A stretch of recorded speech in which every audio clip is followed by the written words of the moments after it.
The 500,000 people are taking part in Mayday demonstrations across Germany. In Berlin, we've got them in London, of course. In Berlin, protesters from across the political spectrum, including hundreds of neo-Nazis, have been marching across the capital. Thousands of police officers are on standby after violent clashes in the city overnight. Carrying on around the world, in Sydney, a crowd of around 300 protesters used Mayday demonstrations to protest against Australia's controversial detention centres for asylum seekers. About 100 mounted police struggled to keep the demonstrators from attacking the officers of the company which runs the centres. And finally, a more sombre Mayday was being celebrated in North Korea.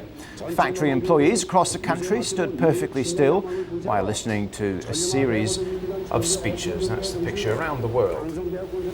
Now, if you can hear it knocking in the background, it's not our own Mayday protest here in the BBC. There is some building work going on at the moment. Now, meanwhile, the police are continuing to monitor the overall situation, and the Home Secretary, David Blunkett, has been to visit their Special Operations Centre known as Gold Control at Scotland Yard, and it's from there we're joined by Assistant Commissioner Mike Todd.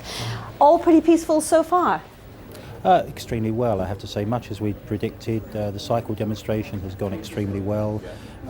Whilst it has caused disruption to traffic as the protesters intended, they have behaved themselves reasonably well. We've had no disturbances, and I hope with the fair policing that I expect from our officers, I would expect it to carry on that way for most of the day. Now, I know you expected 10,000 people before it all began. Do you have any idea how many have actually turned up? As far as the quite lawful, peaceful demonstration, the TUC one, we estimate there's about 4,000 to 5,000 people there at the moment. But we do have groups gathering in other parts of London at the moment. There we are actually monitoring as carefully as we possibly can to make sure they're not going to be involved in any criminality. Now, you have a lot of police out in the streets, some 6,000 I believe. Now, a year ago you ended up penning in thousands of demonstrators. What's your strategy this year? We will use any tactic we lawfully can to make sure that London and Londoners are safe. We didn't necessarily intend to pen people in last year. What we did is we actually found that a large group of people were intent on causing a lot of violence and a lot of damage across Oxford Street, and we were not prepared to endanger the people of London or London's businesses. When you say you'll use any tactic you can, what do you mean? That if it came to it, you would use tear gas or water cannons or charging the demonstration or whatever? We don't use tactics like that in this country. You see them across the rest of Europe, but we don't need to do that. We police by consent. But what we will do, if we need to surround people, we will. If we need to arrest people, we will. We will not allow people to engage in acts of criminality on the streets of London. Just keep on the line there, Assistant Commissioner. We're going to look at pictures there up towards Piccadilly. Now, there are people out on the streets there waving flags. How important has Gold Control been for the police? It's our nerve centre. It's where we actually control things from. We can then see exactly what is going on around key areas of London. And we control it as much as we possibly can. It's about putting the right number of officers in the right place at the right time. But what in reality we rely on is the professionalism of our officers out there. They are brilliant men and women who do a brilliant job for us 24 hours a day, 7 days a week across London. Those are the very same people we're bringing in for this operation. It's a pretty delicate line, isn't it? You want people to feel that there's a police presence but not to be oppressive.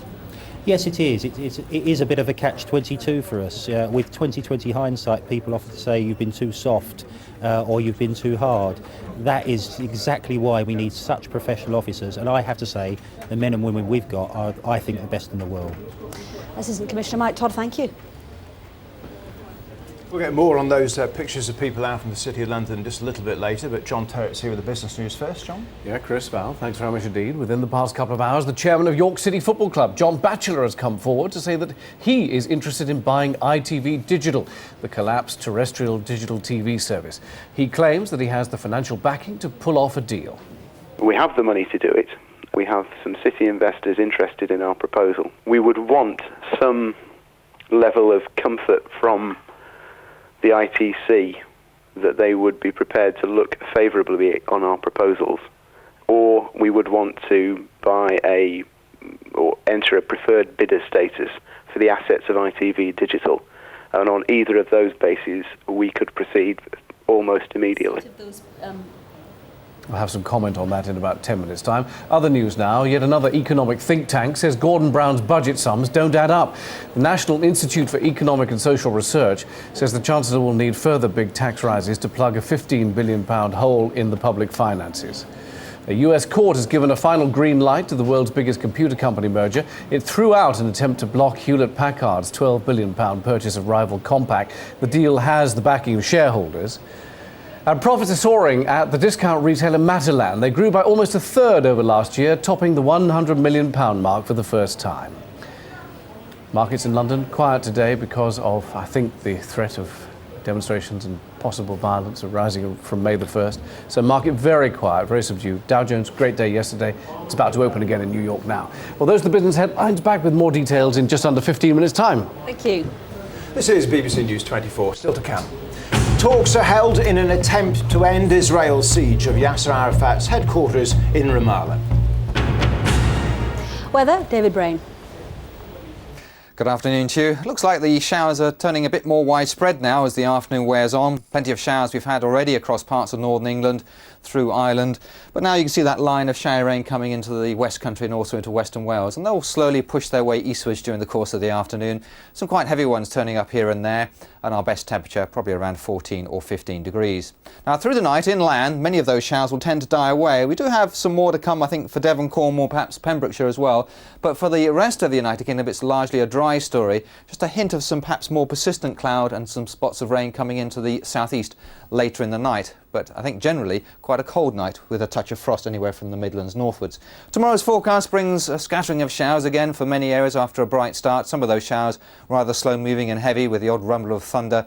And temperature wise we're probably looking at around 9 in the north of Scotland to as much as 15 or 16 in some of the more southwestern cities. That's all from me. Bye for now.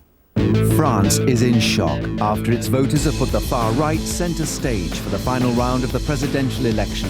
With passions running high, Le Pen goes head-to-head with Chirac for the French presidency this Sunday. We'll be examining the results and what they mean for France and Europe. BBC News 24.